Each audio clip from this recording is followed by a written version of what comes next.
Well, hot damn! Greetings, fellow armchair Imagineers. Tiki here. Jacob Wild and Monkey.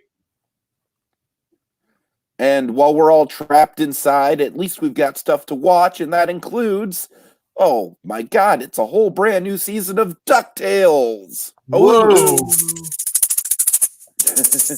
I feel like quacking, so I think I will.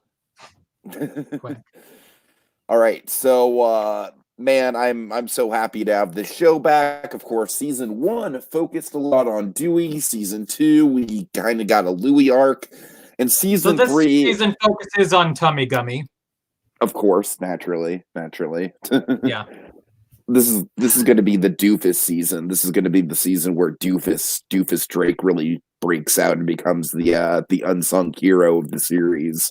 Well, we saw that he's in the woodchucks now, so it'll be maybe some sort of maturation for him. It won't be easy, but we'll come through it. Maybe. Right. So we're talking season 3, episode 1, Challenge of the Senior Woodchucks, and also just to lump it into the same podcast, just so we don't have to pull double duty because we're on limited stream time here. And they came out the same day. Yeah, season 3, episode 2, Quack Pack. All right, so Challenge of the Senior Junior Woodchucks. What do you guys think? I won't lie, I was kind of more into it on the rewatch. So honestly, this one, it feels like it's an okay, all right episode, but that happens to have a really good message. Yeah, first of all, big hello to Pink Pearl in the comments there. How you doing, Pink Pearl? Hope things are holding up well. Jacob, thoughts? I thought it was a good episode. I mean, I wouldn't say it even. I wouldn't. Obviously, it's not going to match the opening of the first season, but I will probably say it's probably a better opening than the Most Dangerous Game Night was. Ooh, I don't know if I agree with that, honestly. I might agree on some points, disagree on others. I mean, in some ways, I think it works better as a season opener than Game Night did. The only thing I think this works really well with being a season opener is just the fact that it does set up Huey's arc pretty well, and it does kind of like. What do you think are the odds he becomes the senior woodchuck at the end of the season? What? What do you think are the odds he becomes a senior woodchuck at the end of the season? Well, I mean, if we're going by typical character development, I'd say the odds are pretty high, Monkey. What do you think, Han Solo? Never tell me the odds! Anyway.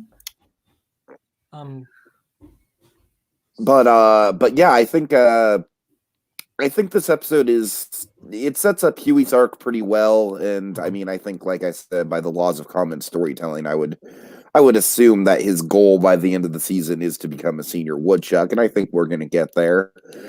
But other than that, I gotta be honest and say there wasn't really a lot keeping my attention in this one, and maybe I honestly think a lot of it has to do with the fact that I really was kind of blown away by the second episode, and so I feel like an average episode really became even more like average to me by, just being in comparison to that. So I don't know. It's crazy. It's like what happened with me the second season again, where first one's, has a nice one, and then the second one ends up like being a top 3 episode.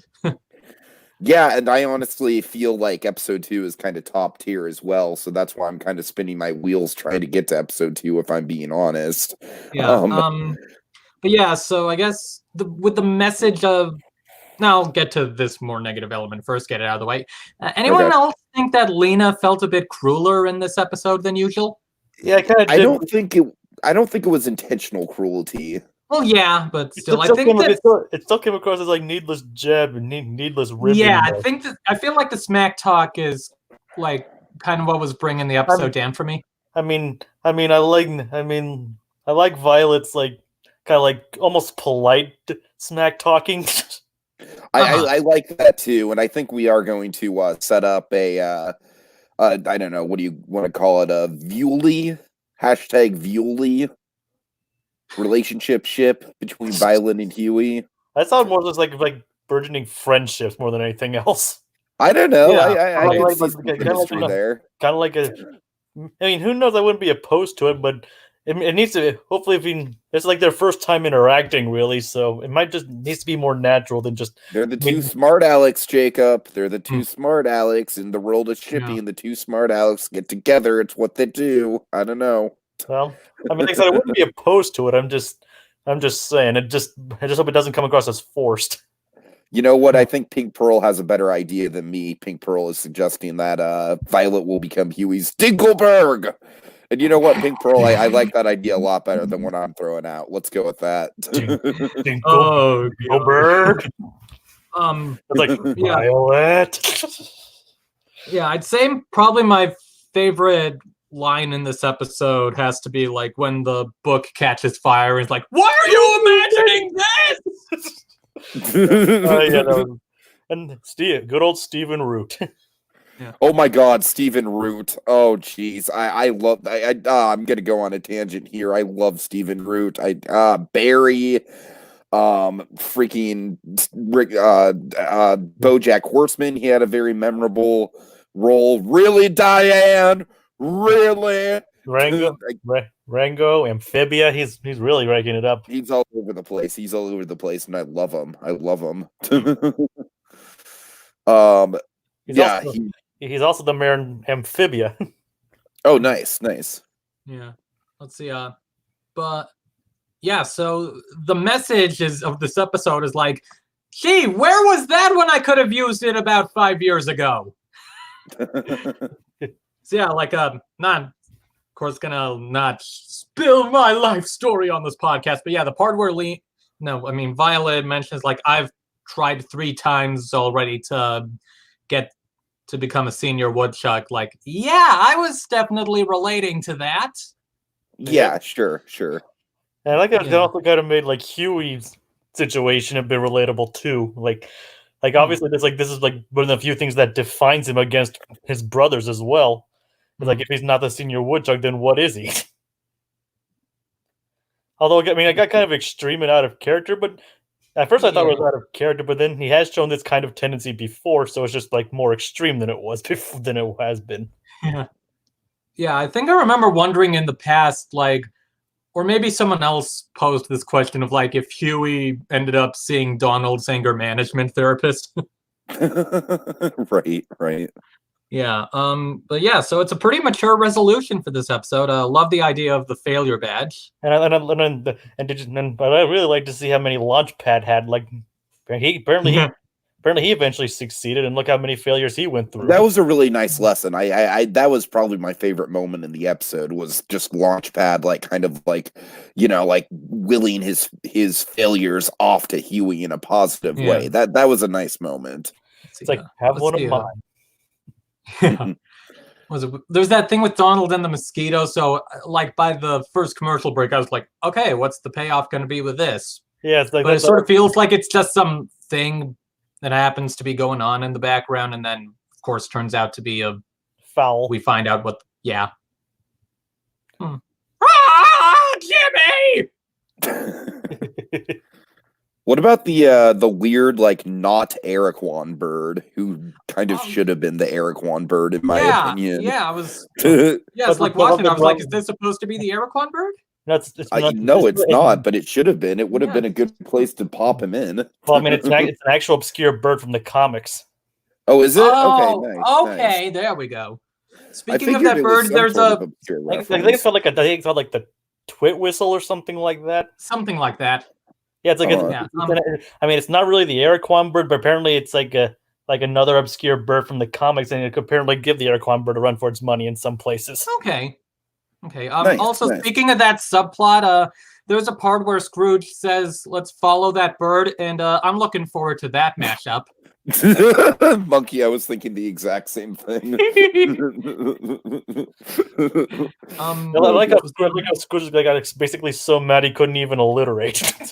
Yeah. Let's see. So the book became a ghost. So do you think he'll have any adventures with Duckworth's ghost? Oh man. Well, we don't speak of such adventures on this channel, Monkey. Yeah, I mean, we God do. forbid Yeah, Duckworth's another ghost, 6 months Jesus. until Yeah, it's another 6 months until the Halloween month, so Right. We don't want to give the kids nightmares. Well, it's a not ghost. not today. It's an imaginary ghost.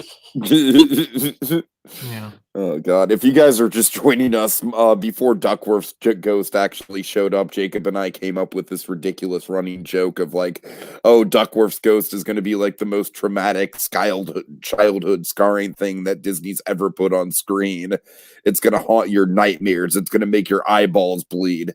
Hey, it's Claude. How you doing, Claude Coringa? Nice. So I don't remember if we've ever been over this before, but should we ever do Duckworth's Ghost overlay to Chippendale's Treehouse, or does the Treehouse not need it? Wait, a Duckworth's ghost renovation of Chippendale's Halloween Treehouse? Overlay. Well, yeah, because I was just gonna say, like, you can't get rid of the majesty that is God, Chippendale's no! Treehouse. But yeah, I think a renovation, yeah, a holiday overlay would be nice, maybe, perhaps. Yeah. Chippendale's Treehouse, another long-term running gag of the channel, folks. Apparently, this is like old school hour. Yeah. So is Isabella Finch also a pre-existing character? That I do not know. I think she was made up for this. Sorry for the typing. Isabella Finch. When in doubt, Google. Let's see. Maybe not. No? Okay. So, regardless, I do think it's a good setup, especially with the Fowl overwatching them. That's the name of the group, Fowl, right? Yeah. I forget what it stands for. It's like Fiendish Organization of World Larceny. Yeah, that's it. Yeah, as long as I have the acronym, I don't care what it stands for. I'm just glad I remembered the acronym. Well, I wonder what Phantom Blot had his mask back on. Right. Like, did he only take it off just for a little breathing room, like a dark helmet or something? Oh my God! Then, if that's the case, have it be Rick Moranis as the Phantom Blot. I guess it's already Jason Marsden, but whatever. Pink Pearl saying that Isabella Finch equals Indiana Jones, and I think that's probably what they're going for in the show's lore. So is that how they're going to retheme Dinosaur at Animal Kingdom? Oh God! Oh yes! I would be so down for that. I mean, the more obvious choice for a dinosaur renovation is Little Mermaid, but I rest my case. Oh, Monkey! God damn it! I knew you were going to go there. Ugh. I think I'm the one that's getting sick of the Little Mermaid running gag at this point, and that doesn't usually happen. Who could voice Isabella Finch if we ever get to see her? You guys have any ideas? Halle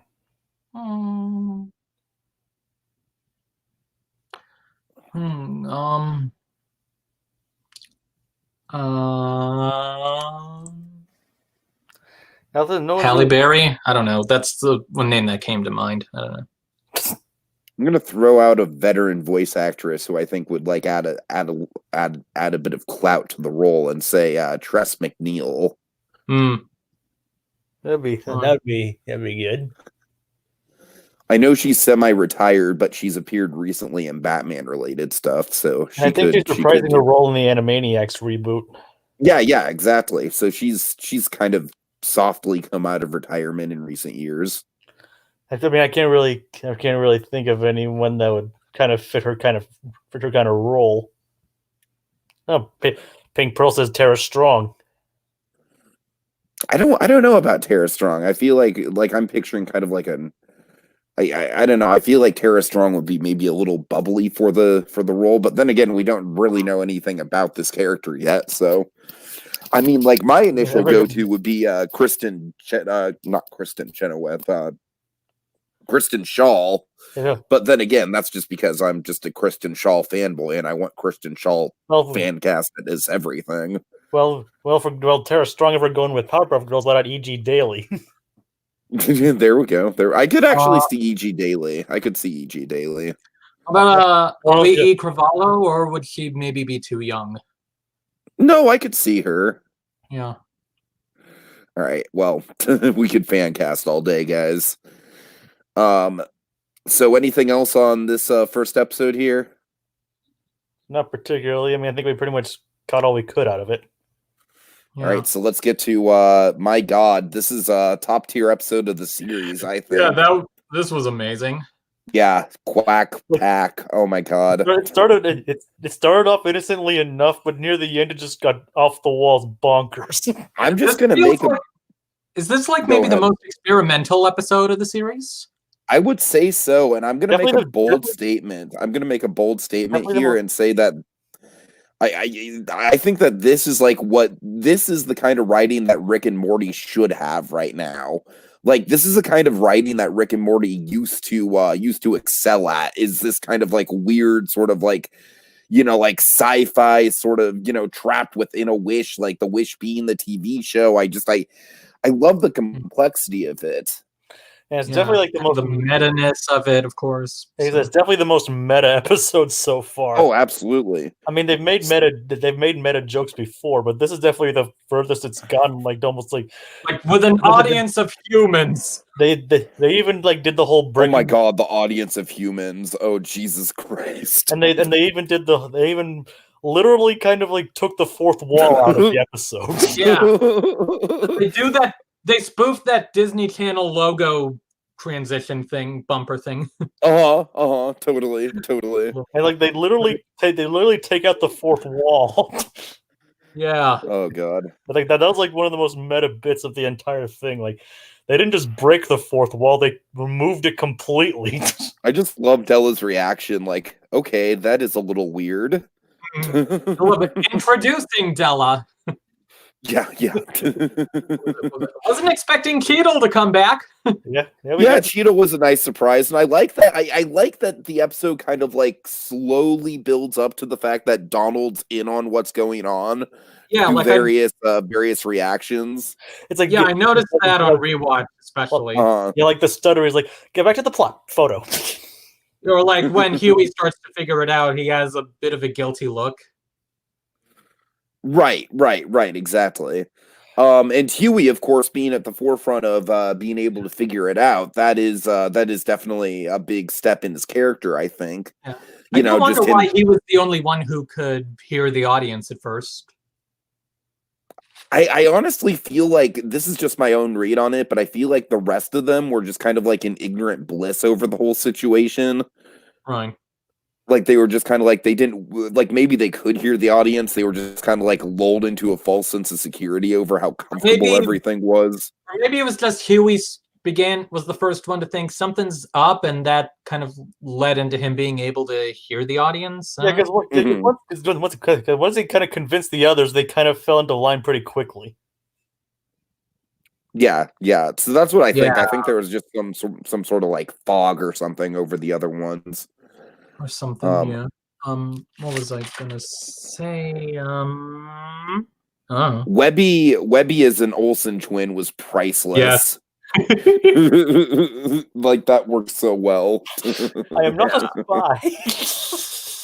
Is I'm not a spy really my catchphrase?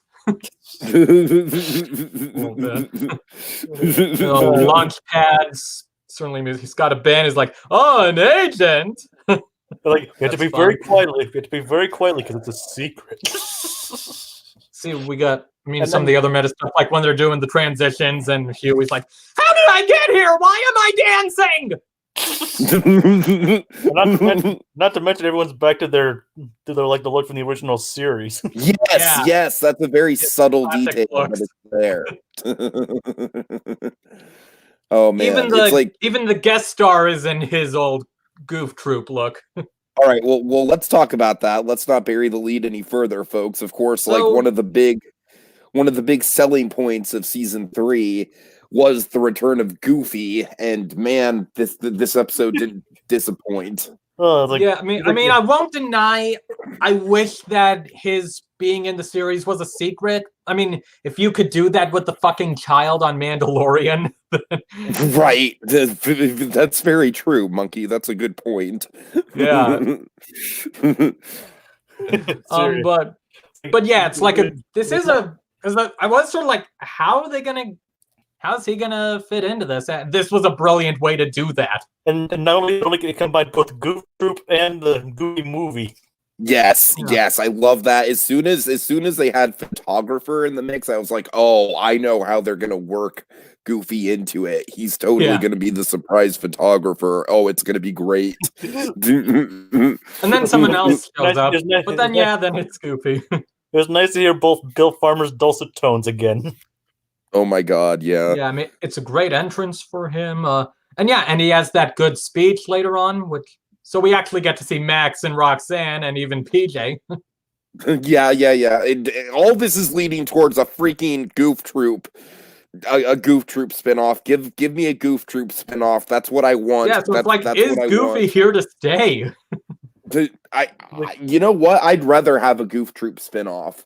Yeah. Because I feel like there's a lot they could do with a Goof Troop spinoff. Like there's Max, there's Roxanne, there's the Pete's, PJ and Pete and his wife. And I mean, there's a lot of stuff you can do with Goof Troop, man. I'm a big fan of Goof Troop. And the end, also, wait, Goofy was here the whole time? Oh, Tiki, you can make so when he's Bigfoot showing like into a character, like a legitimate character. Tiki, so when he's showing all the photos of the stuff that he and Max have done, my new theory is that's what he was doing with Max when you and Sandy Claus couldn't meet him. Oh God! Oh my God! I mean, oh yeah, that was fun. That was fun. Yeah, but then he got you from the bridge. Yeah, he's like, "Oh, here I am. Come and get me, motherfuckers." Oh, you the bridge too far. and then remember when we went to Disneyland? He's like, he snuck up right behind you.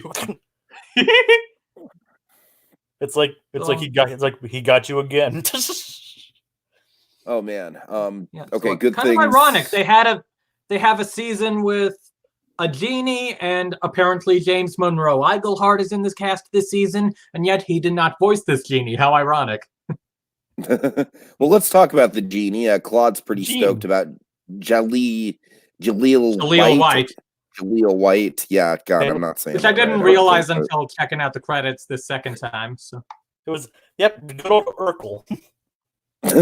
So yeah, that was an interesting choice, an interesting pool. And what I like about it is I like that they pulled a 90s sitcom icon. Yeah. Like you can't get much more 90s than Urkel.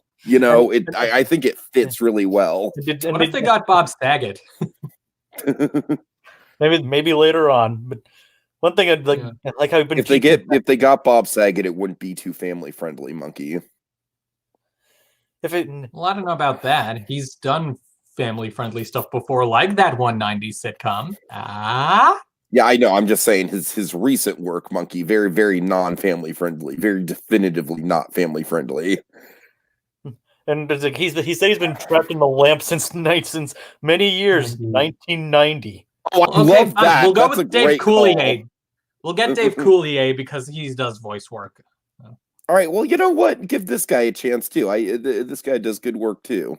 Who, Jaleel White? Well, yeah. Yeah. Like he's been trapped in the lamp since the movie came out, apparently. Yeah, that's a great pool. Yeah. Let's see. Claude also asks who could voice Roxanne. That's a good question. My initial gut instinct reaction, although I'm sure they wouldn't have the budget for her, but Emma Stone. Right, yeah. I don't know who you would get besides an Emma Stone. Who do you think will voice Steelbeak in the next episode? I don't know, Claude. Look up the credits on IMDb. I mean, in the original Darkwing Duck, he was voiced by Rob Paulson. So who knows? And since he's been in this series, maybe they got him back. I'm not that big a music aficionado, so forgive me for not knowing the answer to this. But is Steely Dan still around? I'm pretty sure. Okay. Steely Dan, Steelbeak. Oh God, is that what's on your mind? Yes. Wow, wow, Monkey. That's a. I mean, like I said, who knows? I mean, they got Rob Paulson for season 2 from one of the Moon people, so maybe they're getting him back for Steelbeak. Yeah, I would like Rob Paulson back. They got other Darkwing Duck villain voices back. Yeah. Or in the case. Ooh, Tony Hale isn't a bad call though. Tony Hale's a good call. Yeah, that's a good pull. But if it's not him, then who's Steelbeak? I don't know. I don't know. Well, you know, and he is also in an episode of Amphibians. Steelbeak asks a question. Oh God. Ooh. Claude's also thrown out here, Monkey. What do you think of this? James Monroe Inglehart voices Murloc. Remind me who Murloc is. Murloc is the evil wizard who is voiced by Christopher Lee in the movie. Lloyd. Sounds good. Christopher Lloyd. Yeah, right. Sorry. Lloyd. Sounds reasonable. All right. Yeah. I like that pool a lot. That's a good pool. I can't wait for Eagleheart would actually be pretty cool in this series. He's let's see. I just got done watching the second season of Tangled, and he voices one of the characters in that. Tangled is something I need to get caught up on for sure, man. I heard he's. I haven't even watched the original movie since it came out. I've only seen it once. I really need to get caught up. Again, it kind of would have been. Again, it's sort of funny that you have something where that it's. I mean, again, not to discredit Jaleel White at all, just noting the irony of how not only is it a genie who's not being Iglehart, but it's also someone with a French accent, which ties into Lafayette from Hamilton. So I didn't even think about that. That's all right. So my favorite moment in the whole episode was during the action scene where someone's using the stupid Construction Brothers like bumper as a weapon almost. That was nuts. That's like, okay, creativity points through the roof here. This is great. You notice how Louis' snake had money signs on it? Yes, I did. That's all I can say storyline. And of course, Goofy is just a great voice of reason. And man, God, I love Goofy. I want him in this season, but I also want just a Goof Troop series. And if him not being in the season means we get a Goof Troop series, then I'll take that. We need to make room for the other supposed afternoon cameos, like Darkwing Duck and Goslin, like Kit Cloud Jumper. Give me Bonkers, man. Give me Bonkers. That would be an out of nowhere character. Yeah, seriously. Clancy Brown is Santa Claus. Well, Claude, the original DuckTales never had a Christmas episode, so that would kind of break the trend a little bit. What if this series manages to work in Schnookums and Meat? Oh God, that's an obscure poll. Remember when I suggested Nick Offerman as Santa Claus? What was it? So, you just gotta love having someone in this series literally say, "What's Quack Pack?"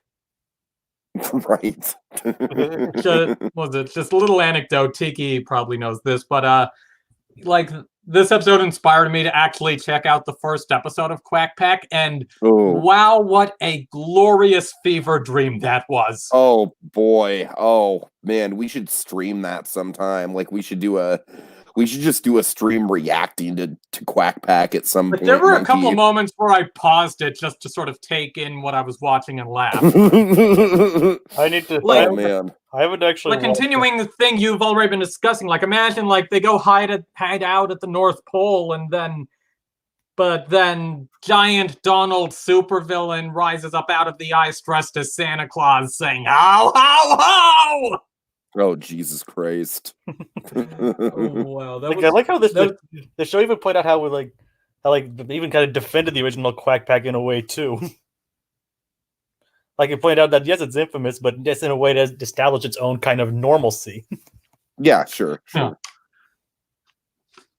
I haven't seen the other episodes yet, so I don't know where it's gonna go. But wow, that was certainly that was a present.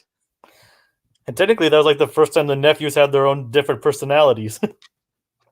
Yeah. Yeah, you're right about that. That's if they somehow work in the voices of the nephews in that series into this series for some sort of meta gag. Oh God. That'd be funny. All right. Well, guys, I think we're kind of just spinning our wheels with fan casting right now. Let's see. I don't know voice actors. Oh, I'm sorry, Pink Pearl. Pink Pearl, do you have anything in particular you want us to talk about with either of these two episodes before we sign off? And what is 26? What is the 26th episode? The 26th episode is called Louis 11, and it sounds like from my guess, it's going to be like a Louis heist episode, which sounds amazing. Yes. And it kind of sounds like Llewellyn. Llewellyn, oh god. Llewellyn Duck. Inside Llewellyn Duck. I'm sure someone must have made that joke already. Said who? Claude Coringa is also asking who wants Justin Roiland and Alex Hurst to guest star on the show. Not me. Yeah, I could take him or leave him, honestly. I mean, Justin Roiland can only do 2 voices. Yeah, that's not saying anything negative against him, but I know, I mean, they're good voices. I'm just saying those are pretty much the only 2 he ever does. Yeah. I mean, he has his Rick voice and his every other character voice. Pink Pearl, what's the summary? Please, by all means, because I can't find it on Wikipedia. Lay it on us. Yeah, seriously. Okay. I might pull my headphones out for this part. Okay, sorry, Monkey. Sorry. It's good. Well, actually, Monkey, don't pull your headphones. You might. I don't know, because she's gonna. Don't look in the chat either. I won't. Okay. Okay, just saying. All right. Yeah. Anyways, let's see. Let's take a look at some of the other episode titles while we're waiting on that. I can get it pulled up. So double O Duck in you. That's a mouthful. Double O Duck and you only cash twice. Crash twice.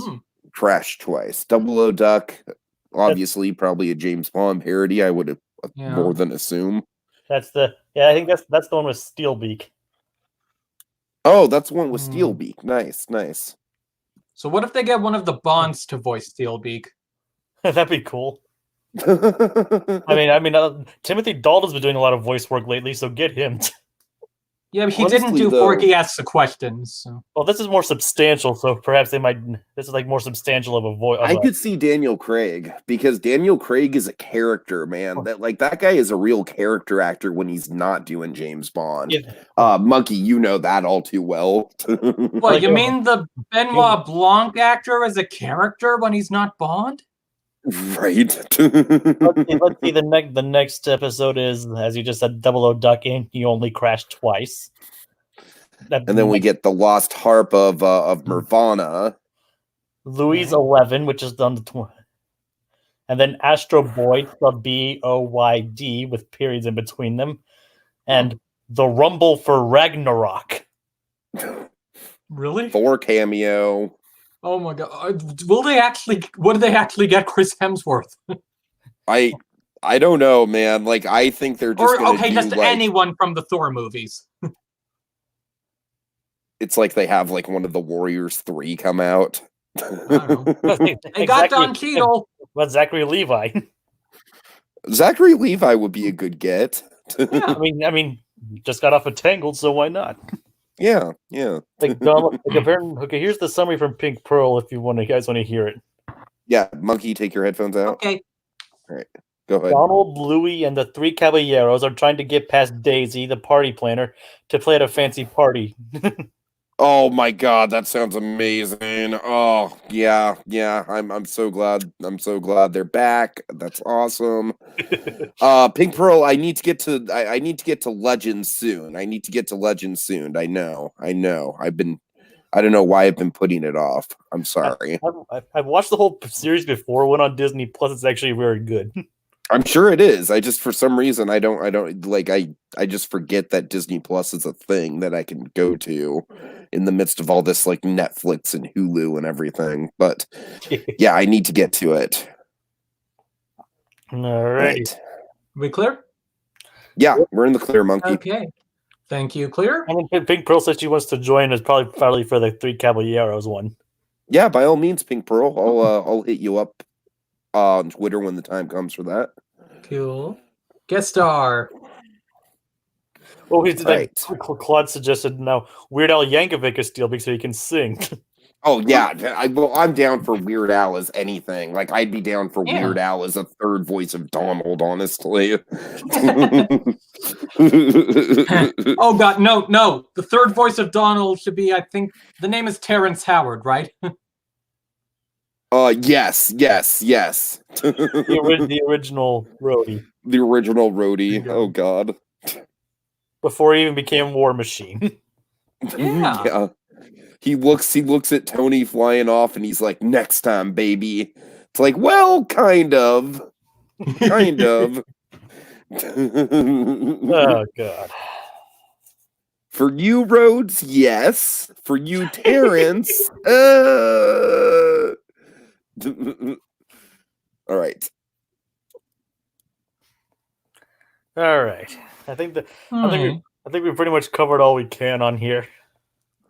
Who should voice the Phantom Blot? Well, the Phantom Blot already has a voice. I mean, it's whether or not it's going to stay Marsden. His disguise, his voice is Marsden, but you can't get John O'Hurley back. They'd probably be able to get him back. He's done at least one of the Mickey shorts. So I mean, reprise his role from House of Mouse. Yeah. Yeah, honestly, like I said, I don't think you really need to recast a lot of these people. Like Bill Farmer, for example. Like it would have been a freaking crime if they would have had another Goofy on, because Bill Farmer is Bill Farmer, so I don't know. I just think with some of these people, they're just kind of like legacy voice actors. Oh my God, can they work Potato Land into this series? Oh, please. I want that so bad, Mookie. Oh my Potato God. Land. Potato Land. Potato Land. Good thing you did that photo op when you could, huh? That's my single favorite photo of the whole trip, Monkey. Can't blame you. And now that's with a little bit of an asterisk because my phone was dead for like the last half of the trip. But still, of the photos I was able to get, that's my favorite. Yeah. White Steelback Beak Uncreaked on credit on IMDb. I don't know. Maybe it's going to be like a big voice actor. And maybe he won't have lines, or maybe it just hasn't been revealed yet. Yeah. I looked on IMDb after these 2 episodes first aired to see who the genie was, and I couldn't, and it wasn't listed. Yeah, because usually those things rely on fan edits, and it's possible that nobody knows yet. Claude says you can't get Tim Curry as Taurus Bulba, though. Yeah, unfortunately. Can we get Richard O'Brien in this series? All right, guys. All right, we're boring Pink Pearl with all this voice actor talk now. All right, Pink Pearl. So, oh God, we should just do like a DuckTales fan cast episode at some point once we hit a hiatus of just like all the different, like literally go through like every character in the Disney canon and see how they would get worked in. Like, okay, like how are you gonna work in the Ringmaster from Dumbo? As the voice on a train. The voice on a circus train. That'd be kind of interesting for like a possible direct years kind of thing. Yeah, that's what I'm saying. Yeah, happy Easter, Pink Pearl. I'm celebrating Easter via Bunny Day in the digital world of Animal Crossing New Horizons. I'm sure Jacob and I are both equally fond of Bunny Day, and all the complications it's added to just getting our natural resources on a day-to-day basis. I hate these eggs. I'm sorry, but yeah, happy Easter to you, Pink Pearl. Hope you have a good one. Guys, I think we've pretty much wrapped up. We've gone about 38 minutes on this thing, about 40 minutes. So I think we've gone a good length. We've talked about the length of the episode for each episode. So all right, any final thoughts, gentlemen? Nope. Yeah.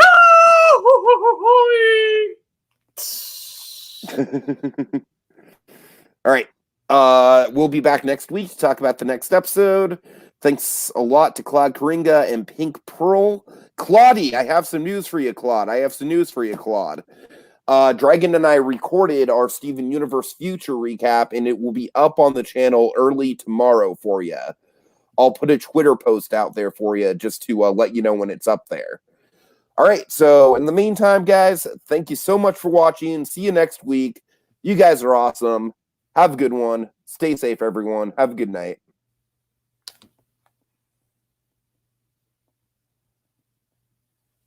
It's Goofy. You Woo! said 50 years old.